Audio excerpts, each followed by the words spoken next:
Hi guys, my name is Lady Pelvic with Pelvic Gaming, and I decided to step my game up and bring you some gaming news. A lot of you guys want more content on the channel and suggested like mini news videos, my opinions on the latest trailers, maybe leaks, rumors, and all that stuff. I say stuff on Facebook, Twitter, and Instagram, but never on YouTube, so I'm going to try to put out a little bit more content for you guys, as long as it doesn't hinder my main content like reviews and top 5s and whatnot. If I'm not overwhelmed, I figured I'd give this a try, and hopefully you guys like it too, and if you do, let me know.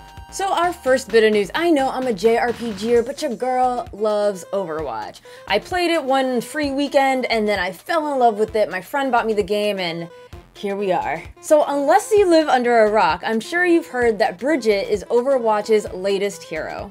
A tank healer, Torbjorn's child, and practically a niece of Reinhardt. Her origin story was released this week, showing that she didn't want to be behind the scenes anymore. Instead, she wanted to be on the action, supporting those on the battlefield, well, on the battlefield. Her moveset includes a rocket flail, Brigitte's melee weapon, which has extended range, enabling her to strike multiple enemies with a single swing. Repair pack, which Brigitte throws and can heal an ally.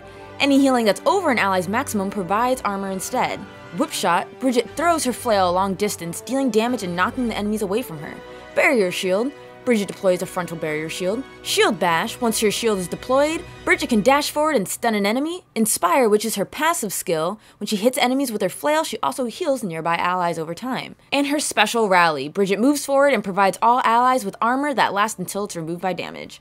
I think she's going to be a great addition to the Overwatch cast. She seems to be a combination of Reinhardt, Torbjorn, and a smidge of Lucio due to her AoE healing. So I think it's really great to have an aggressive tank healer character who can stay on the front line. Whereas Mercy and Zenyatta, they stay back, and Moira is kind of passive-aggressive, but I'd still say she stays in the back because she has range for days.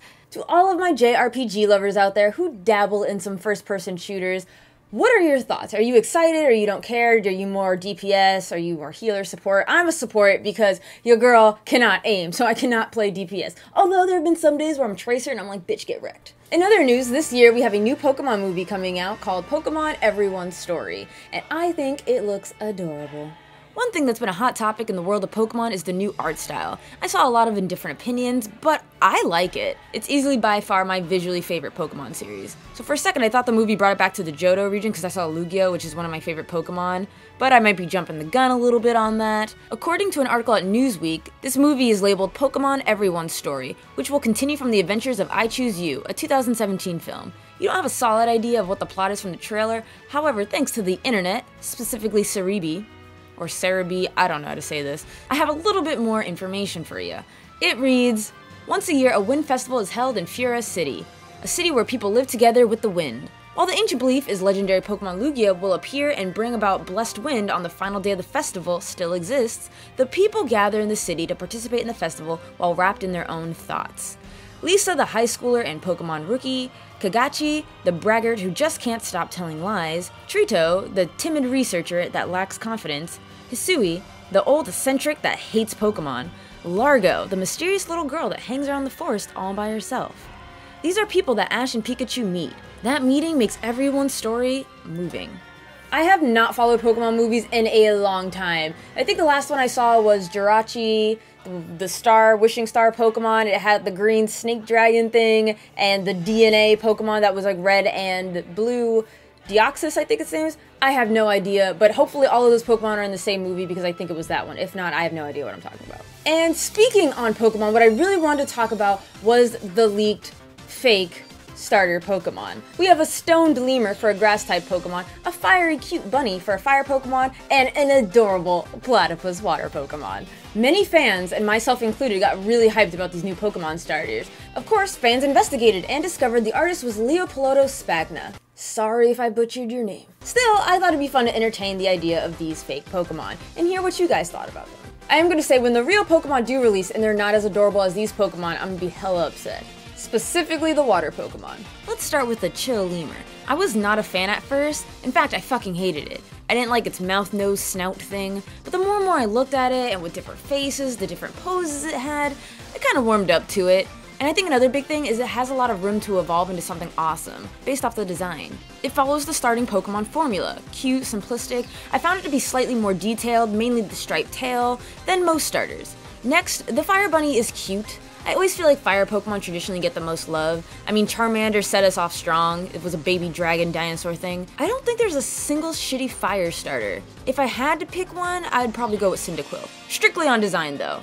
I've noticed, and in my personal opinion, I feel like the final evolution of fire starter Pokemon are pretty lame. Namely, Delphox and Incineroar. They were stupid. And lastly, the water platypus, hands down, is my favorite. Instantly fell in love. Which I'm glad we finally got a decent looking water Pokemon after that pitiful Popplio. I fucking hated that Pokemon. Although I do concede that Popplio was the ugly duckling, because its final evolution, Primarina, was a beautiful swan. Well, not really, she was like a seal, but you get my point. I love Primarina. Anyways, the platypus was just so damn cute with its big eyes, big beak, those little chubby cheek thingies. I love everything about it. So I'm curious, what do you think of these Pokemon? And do you think Mr. Spagna should totally create the rest of the evolutions for these Pokemon? I think he should. He obviously has a very imaginative mind. I'm about it. Also, Game Freak, hire this man. Final Fantasy XV is getting 4 more episodes. 3 of the 4 being named for Arden, Tabata, and maybe Luna. I have no idea who these people are. Except Luna. And get this, these DLC packs will bleed into 2019. I don't know about you guys, but I feel like Final Fantasy XV came out forever ago. But it really only came out in 2016. November. So we're not even at the 2-year mark yet. And the fact that it's getting DLC is kind of shocking to me. So I figured I'd pick up Final Fantasy XV, the Royal Edition, which is coming out March 6th. You know, I'd get the full experience, I'd get all the good gameplay, all the bugs would be washed out, you'd get all the previous DLC. But guess what? It doesn't come with this new DLC. How you gonna release the Royal Edition, the edition that has it all? It's fucking made for royalty, and you're still holding out. Man, Square Enix, you are an excellent farmer. Like, I'm sure if you had a cow, you'd be the best milker in town, I swear. Like, you could cure world thirst with such skilled milking. Unless you're lactose intolerant then, well. But y'all feel me, right? Like, now I don't know if I'm gonna buy the Royal Edition. Maybe I'll wait until they release Final Fantasy XV Square Enix Dick-Sucking Edition. Whatever. And this is the last piece of news regarding Kingdom Hearts 3. The trailer that was released a while back. I'm late. I'm just throwing it in there because some of you guys asked my thoughts on it. And wonder no more because I am excited. I'm also unsure why Marluxia is still alive. I thought he died, but I guess not. I don't know, I didn't beat Chain of Memories, nor do I care to. Plus, it's Kingdom Hearts, I don't try to make sense of the story anymore. I'm just happy I get to see my pink-haired flower power boy again, and he is looking, delicious. Quick fun theory to toss your way. I believe Marluxia was trying to usurp the organization from Xehanort, since he knew what Xehanort was trying to do. Thus, maybe him and Sora will end up being allies. I don't know, I thought that was a kind of cool theory. And moving on to the rumors that turned out to be true, Monster Inc. is coming to Kingdom Hearts, and I am so happy because I love that movie. I haven't seen University yet, I'm slacking. The only thing is, Sora looks straight up like deviant fan art, and Goofy, I don't have any words for. Donald is like the only one that's passing, but I also feel like his design didn't get much love either. Point is, finally seeing consistent updates with Kingdom Hearts 3 is making me a very, very happy lady. And I'm officially done here. Let me know in the comments below what you guys thought of everything I discussed. I'm really interested in knowing. And please do me the favor of letting me know if you enjoyed this kind of video or if I should just stick to what I know, reviews, top 5s, and whatnot. Thank you all so much for watching. Top box is more news-related videos like this, and the bottom box is my Let's Play channel.